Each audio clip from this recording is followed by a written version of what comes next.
Black carp 10 division 15 KG ওজন পেতে পুকুরের শামুক নিধনের করার মাধ্যমে চাষ করুন। 1. পুকুর নির্বাচন ও প্রস্তুতি। 20-50 শতক আকারের পুকুর ভালো। পানি গভীরতা 4-6 ফুট। আগাছা পরিষ্কার করে চুন প্রয়োগ, প্রতি শতকে 1 কেজি। 5-7 দিন পর গোবর সার প্রয়োগ। 2. পোনা মজুদ। সুস্থ ও রোগমুক্ত পোনা 5-10 সেমি। প্রতি শতকে 20-30টি পোনা। পলিকালচার করলে রুই, কাতলা, মৃগেল সাথে দেয়া যায়। 3. খাদ্য ব্যবস্থাপনা। শামুক, ঝিনুক, ছোট শেল জাতীয় প্রাণী প্রধান খাবার।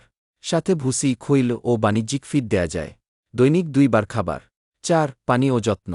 পানির রং সবুজাব রাখা ভালো। প্রয়োজন অনুযায়ী পানি পরিবর্তন। মাসে 1-2 বার চুন প্রয়োগ।